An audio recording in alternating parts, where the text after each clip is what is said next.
So you guys, let's just go over the Synod document. We'll do that. We'll cut that segment up and we'll put that out. So, which news source should we read this from? Like, I kind of want to go to a liberal one. Should we go with the tablet? Because the tablet is what you sent me, I think. Yeah, right? I want to read it from the people who are embracing this stuff. Here's what it is. If you go to, I don't want anybody trying to square the circle. Right? Like, I want to hear the people that are excited about this stuff because I want to see what the hopes are for this thing. All you have to do is go to Austin Ivory's Twitter account then. It's getting weird, right? Like the whole... What, the Synod or him celebrating Rupnick's artwork still being Forget in churches? Forget Rupnick. I'm talking about during the month of the Sacred Heart, Francis sending letters to outreach, right? Like it's a hard one, man. That's a really difficult one to grasp. It's like, you know what this is about. And I watched Lofton defend it the other day. And I could understand not speaking on it. I could understand I get that. I can understand ignoring it. What I don't understand is the defending it. I think it's pretty indefensible, to be quite honest. There's no way he can claim, well, maybe he's getting bad info and he doesn't know. No, he knows exactly what James Martin is doing. And it's like, we see that they're pushing to go in this direction. And 2 days after that happens, you get this document.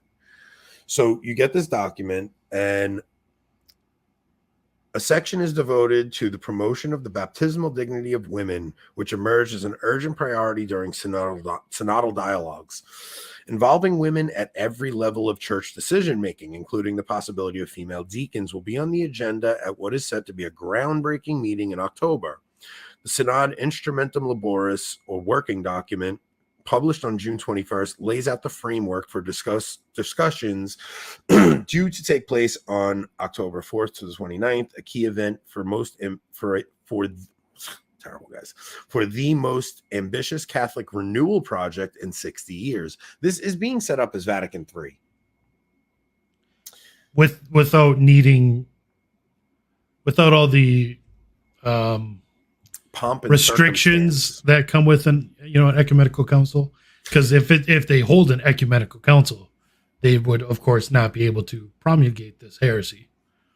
So they have to hold another sort of event that they can publicize as that sort of council without it truly being something like that. A perpetual synodal church is what they're going for, which is essentially a perpetual council without the guarantee of dogmatic certainty of a council. Right. It's a church without tradition. Yeah, it's all right. Look, so we've been talking about I've been talking about the rainbow stuff a lot, right? What is your position if the church adopts some of that stuff at this synod? Like, what do you do? Depends on how they do it. If it's just a synodal document, I ignore it. I fight against it. If they I don't know, somehow do it. What do we do if the church starts blessing these unions? I think. So Margot says Jesus promised. Right. So we have the promise that the gates of hell will not prevail. So I've been really trying to think about anything short of an actual council or an ex-cathedra statement. I can wrap my mind around, saying that the church still is the church. It's just so wicked and bad and corrupt and whatnot. Anything short of that, I think we just have to do everything in our power to fight against. So, all right. So what do you think about the Joshua Charles Mystery of Iniquity thesis, where I don't think it's a thesis. I think it's just reality. Okay, so all right, so this is the position. It's taken from a Donatist bishop in the 4th century. Donatists were decreed heretical at at a council at some point in the early church. I don't remember what council, but this is before it was. He was, I think, whatever. His position was the mystery of lawlessness grows up in the church at all times, right? But something seems to have happened at the council, or at least from when Paul VI lays down his papal tiara, where it seems like the church has laid down its authority and let the world have its authority. But the mystery of iniquity would be that this mystery of lawlessness is in the church. Now, there's the body of the devil and the body of Christ, and they overlap a little bit inside the church. So if you look at it like a Venn diagram, so inside the visible church, there are those who, even somebody who falls into mortal sin, is a baptized Catholic, falls into mortal sin, but still wants to be considered a Catholic. Someone like Joe Biden. Yeah. And the hierarchy is now saying, no, this person is a Catholic in good standing, right? Like that's what's weird about this. So it's like the mystery of lawlessness is so entrenched in the hierarchy that it's like, I really think that we may get to a point. Okay, so we know the papacy has to endure till the end, right? The office. The at office least, of, yes. So I really think after Francis goes, we're going to come up on a conclave that is, I have two theories. One is going to be a very long interregnum, and the other is they'll have two. How do you define as very? What do you define as very long? Anything over a year would be a long interregnum, but not historically. It would not be without precedent. It would be long, but it wouldn't be long, without precedent. but not without not like the set a position of the seat is vacant since For and 60, there will be 70. Yes, yeah. I don't think that. I think if we have a council and you come out with, okay, we can't find a pope for a very prolonged period of time, even if it's months, right? So while you have no pope in that period, you're going to see the German synodal church do its thing, and you're going to see so much pressure from the outside world that a lot of these bishops that are already leaning that way anyway, I think are going to go into full heresy. And I think there may, after that interregnum, come a holy pope, and that's when you'll see a visible schism and you'll see the wheat separated from the tares. I mean, I don't think it's crazy because it's happened before. Yeah. I mean, the Arian crisis was, in some ways, at least in the numbers of bishops that were not truly Catholic, was quite a bit worse. But I don't know. I don't know if we'll see. It's hard to say. I think the German church breaking off would be. It would free the rest of the church quite a bit because the German church actually contributes more money to the global church than the United States due to their tax laws. So if they actually become a separate entity and the global church no longer can rely on that money, I think you'll have the church will have a lot more freedom to oppose that, those types of bishops. The problem is, so even under Benedict, right, you still had National Catholic Reporter, its bishop would say you can't use the name Catholic.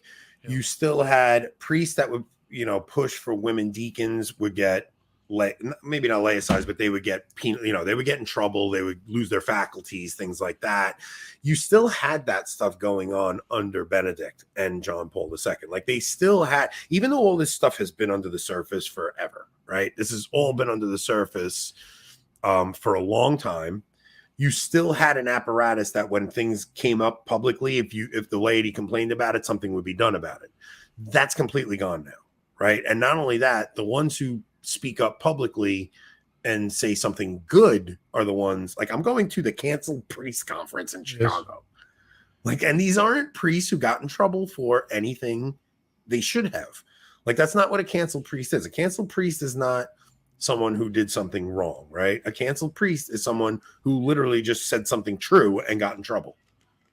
Or he was a little too orthodox and his bishop pulled him out of being a priest. So it's like, it's a very strange time we're in. And I think that after Francis is gone, like I think things are so bad. Like it's so beyond a human fixing at this point. Like it needs to, like there needs to be a separation of the wheat and the chaff. Like there has to be. I think we're already seeing that. I mean, since Francis was elected, the Cancel Priests organization, for example, they did not exist under Benedict or earlier. It took something like Francis, and yeah, it's terrible that they've been canceled, but those priests now have more freedom than they had, and they're getting the word out and they're doing good things. And now you have bishops like Strickland in Texas, who obviously how long before he gets in trouble? I don't know. Probably not very long, but how many bishops did you have like that under Benedict? So under yeah, JP2. So what you're seeing, well, the thing is, there's so many guys you thought were good guys under Benedict and JP2 that as soon as Francis came out, you saw them. Like there were guys that we used to be like, oh, he would be okay as a pope. He would be okay as a pope. And they're literally out there pushing this stuff as hard. Like Francis is the great clarifier, right? I mean, you've said that in the past. So I think you're right. After Francis, things might get really bad. There might be big schisms, but at the same time, I think that is good for the church. I think there has to be one. Like I just do. I think there has to be a schism. It's like they can't keep the authority structure in place pushing this stuff like this. It has to end. There has to be an end to it. Right? There has to be a way for Catholics to clearly know, okay, this is like, I just think that the reason we're not being persecuted right now is because we have a hierarchy playing with all this stuff. So you really don't see much pushback against Catholics while Francis is here. But once Francis is gone, I think you are going to see everything. News, by the secular authority, everyone is going to come after us. You're going to see real persecution. Don says we're optimists. It has to end. I'm saying not the world. I'm saying the madness has to end. Yeah.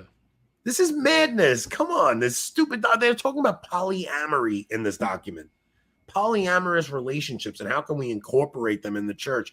It's like, it's just so obscene. It's an X-rated document. 1 Peter 5 and Tim Flanders has for a while now called this the third pornocracy, right? Yeah. And if you look at the first and the second pornocracy being like under the Avignon papacy, ending in the Great Western Schism. Then you had the second pornocracy being during the Renaissance under your favorite pope, ending in the Reformation. If this is the third pornocracy, it's not going to end in any way except some sort of schism or large scale heresy or breaking away. But after the first pornocracy, you had a revival. After the Protestant revolt, you had the actual real Catholic. You had the Catholic true Reformation, which was an amazing revival. And after this one, I think we'll have another one, and it's up to us to make sure that we do. Yeah. I think there will be a separation. There has to be. Like there just has to be. And I think once that separation comes, you'll finally get clarity in doctrine again. You'll get some of these things getting corrected, but you're also going to get some very severe persecution. So like all of Brandon us are correcting me. Not Avignon, it was earlier, but Brandon knows his stuff. He's the only one that's ever he did beat me in drift. Yeah. Brandon knows his stuff. I trust him. He says it was then. It was then.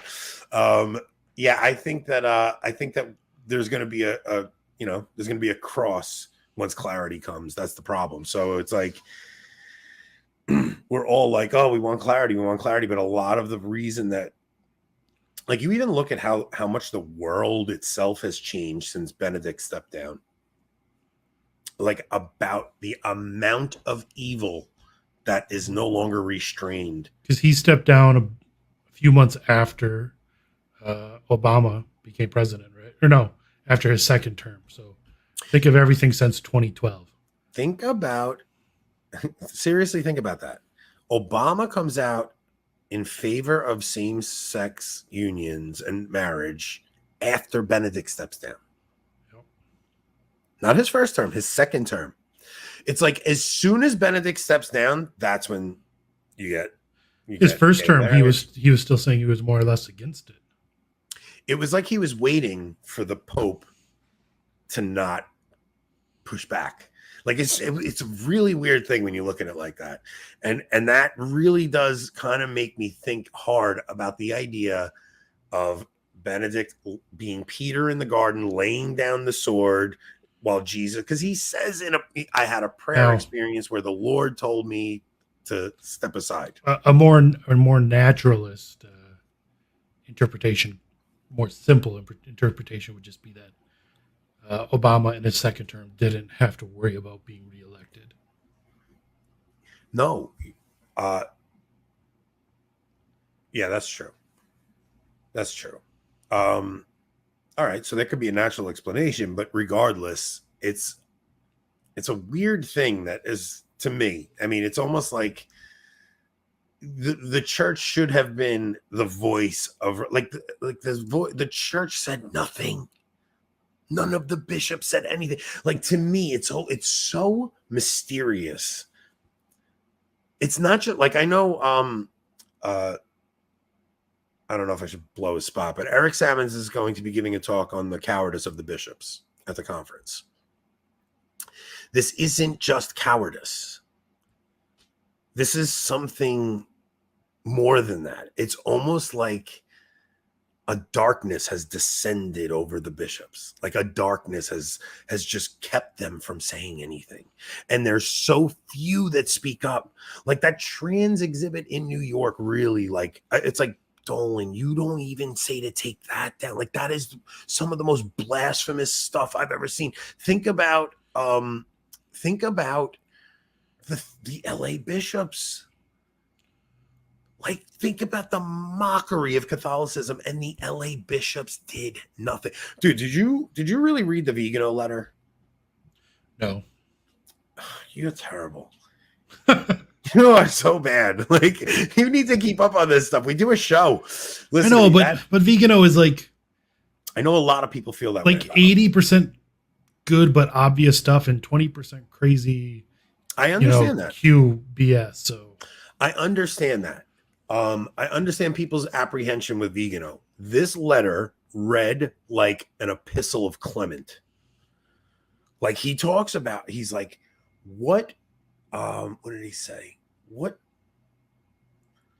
spirit has overcome the ministers? All right. What spirit has overcome the ministers of the Most High God that they could remain silent and complacent in the face of this evil? Like, you really have to think about that. Like, these are the ministers of the Most High God, and they are out there mocking Jesus Christ, and they go, we want a dialogue.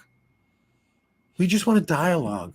Please don't be mean to us. We just want a dialogue. Unless you're a trad, then you don't get a dialogue. It's crazy. It's crazy. And a lot of people that are so adamant that everything is fine with this papacy are the same ones who are more charitable toward Protestants than they are to fellow Catholics. 100%. And that is hard for me to grasp. It's like there's no empathy for the Catholic who's looking at this scenario and going, what's going on here? There's no, you guys are crazy, conspiracy theorists, things like that. It's like, I don't know. There's more empathy for the the Catholic that's in a gay marriage that goes up to 100%. communion every week, Yep. receives sacrilegiously, than the Catholic who wants to kneel, receive on the tongue, and has concerns about the sacrilege happening. See, like, I have to be honest, like, I agree with this statement. Most of the bishops are anti-church body of the devil. Like, I truly believe that at this point. Like, it's not, look, the idea of the anti-church is not a crazy conspiracy theory. I mean, you had Bishop Sheen comes out in that talk that he gave in the 1940s, and he talks about how the body of the Antichrist will, for all intents and purposes, look just like the church, but it will be the anti-church. It will lose its grace. It will lose its mystical everything. It's like, here's what throws me off though, because it's like you still have Eucharistic miracles in the Novus Ordo, you still have incorruptible saints in the Novus Ordo, right? Like, these are all things you still have, so you know that God is still present with the church. Like, he is. I just think that there's going to become a separation. Like, there's going to be this whole mess we all see will be clarified soon, but with that clarification comes persecution. In a way that we don't even know what's coming. And especially guys like me and you out here saying this stuff publicly. Oof, you're done. Yeah, I blame you, by the way. This is if I had just ignored that call on that Saturday morning. I mean, listen, we might have to move into the mountains somewhere so people can't find us. Yeah. It would be like that meme where, like, with the Appalachian Mountains, and never mind. I would go there. I think that we're going to, I mean, ideally, like, me and Rob were talking about, like, all right, well, if we ever get this thing making enough money to, like, do it full time, Tennessee. Yeah, that's where I want to go. We go Tennessee, right? Speaking we do in-person guys, honestly, listen. We need local supporters, guys. Now, if you subscribe to locals, don't get a crazy idea that you actually get anything extra. No, you are. You're gonna listen. I know. All right, so listen. Oh, that's the other thing. All right, listen. So, let's talk about what's going on this week. Okay, so I leave Thursday morning, right? Yep. So Thursday night, I'm having dinner with Kennedy, Eric Sammons, possibly Father Dave Nix, Trevor, a bunch of us are going to go out to dinner. Yep. Friday, Eric gives his talk in the morning. I give my talk in the afternoon. Friday evening, me and Kennedy are doing a live stream. Rob will join us remotely, obviously, but me and Kennedy are going to I'm bringing all my stuff with me.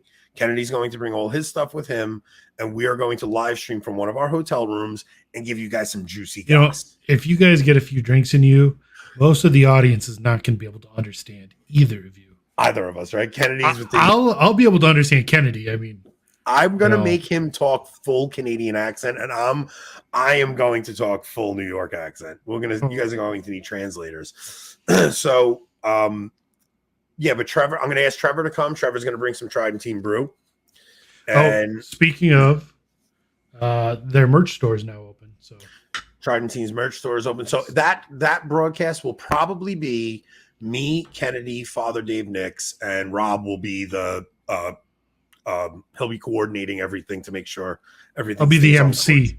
Yeah, he'll be making sure everything is functioning while the three of us have a few drinks and come on. That is going to be a fun show, man. So okay, so Thaddeus, Tychonius is really the person who's affected my understanding of the church and the anti-church. So if there's a book, it's written by an anonymous author. Should maybe no. There will be a future book on the subject. Okay. At some point. Yeah, okay. Wait, Taco Nacho, you think this is full New York accent? You see how I said New York? That's not New York accent. Like, okay. If I'm going full New York accent, it's going to, like, I'll say aw instead of You guys should hear him when I'm on the phone with him and he screams at someone on the road or something. I'm like, what was that? Me? What are you doing? Are you out of your mind? We don't say ours. Are you out of your mind? And that's how I talk at work. I mean, that's my real accent, right? Like I come on here and I try to tone it down and I try to say my R's a little harder. You know who I picked that up from? My brother Dominic when he was on Survivor. He spoke so well in interviews and in those stupid confessionals, you know, like they go in and they do the confessional and like my brother spoke so well that I'm like, okay, I have a terrible accent. For those keeping track, it has been a full 7 episodes since the last time Anthony has mentioned his brother Dominic on Survivor. If a book gets written, it will not be Anthony writing a book. It will be Anthony and Rob writing a book. Listen, you guys have... he's talking about the Taconias. No, that potential future book is someone else. Yes. If Rob and I have been discussing a book, we'll see how that goes, though. We'll see how that goes. You guys see how much work we put into this. Yeah. So.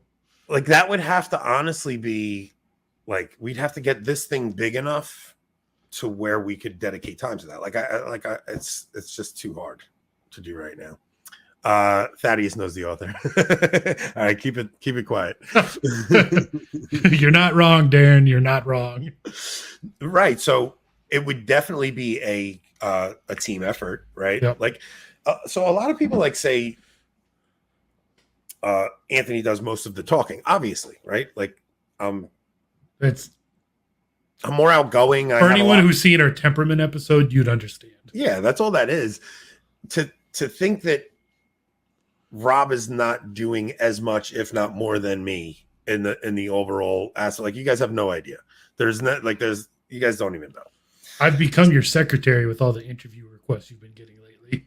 That's funny. Like and that's kind of like bothers me sometimes because I have been getting interview requests without Rob, right? It's a weird thing though, right? Like, and it's because I went on Tim Gordon's show without you, but it's like Father Laval, and it's because I'm doing the conference without you because you're busy that weekend. There's like a lot of things that play there, but it's like it doesn't matter because anything like I do alone, it's just to build this up as our team effort. Like, there's never going to be a scenario where Rob and I aren't together.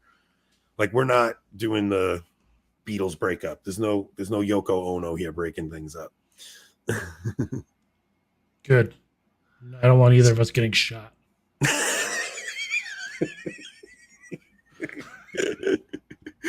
You ever notice how whenever somebody does do something like that, they always add their middle name in, right? Like everybody knows. So John Wilkes Booth, right? Yep. Like we always know the middle name of the assassin. It's a strange thing. Like like who was it with Reagan? Same thing though. You know the middle name. Who shot Reagan? We definitely know their middle name. Somebody tell us their middle name. Who shot Reagan? Well, who shot Lennon? I just had it in my mind, I swear. All right, I'm going to look it up. So we got to talk. All right, who shot John Lennon? So who shot John Lennon? It was Mark David Chapman. See, right? Yep. So, and then who shot Reagan? Who shot Reagan was John Warnock Hinckley. Like they always include the middle name. It's a strange thing. Like they want the person to stand out, really. Don't want either of you getting shot. Why are you letting Anthony anywhere near Chicago? That's a good point. Don't worry. It's someplace Margot's comfortable going, apparently, so Anthony's going to be fine. It's actually not in Chicago. Yeah. There will not be a TNT breakup on this show, guys. Don't worry.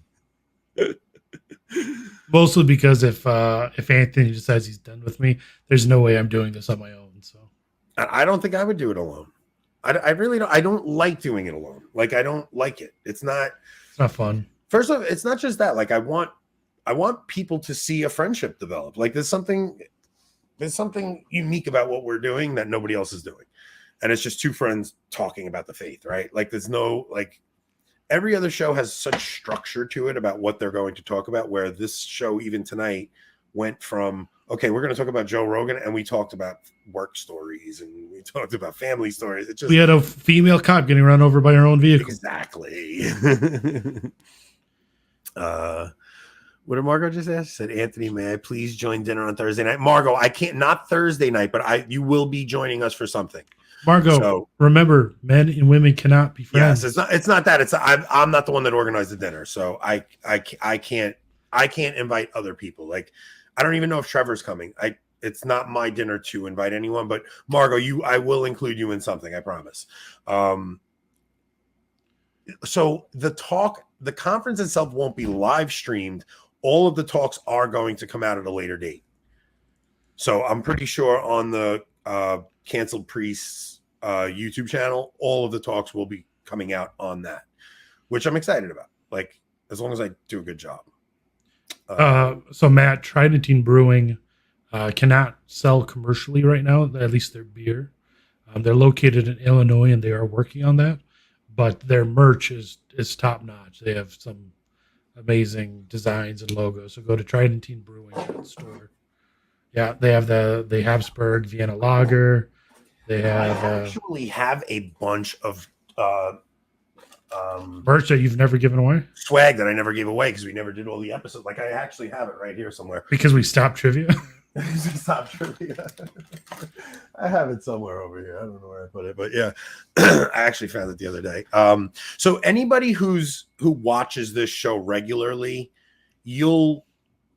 I'm only going to add like, there are things I will add to my talk, but a lot of it is going to be the things that Rob and I have been working out on air over the past few months, right? Like, so it's going to be my theory that what we're seeing in leftism, and specifically the rainbow, as an inversion of Christianity, but we're seeing it come as a religion.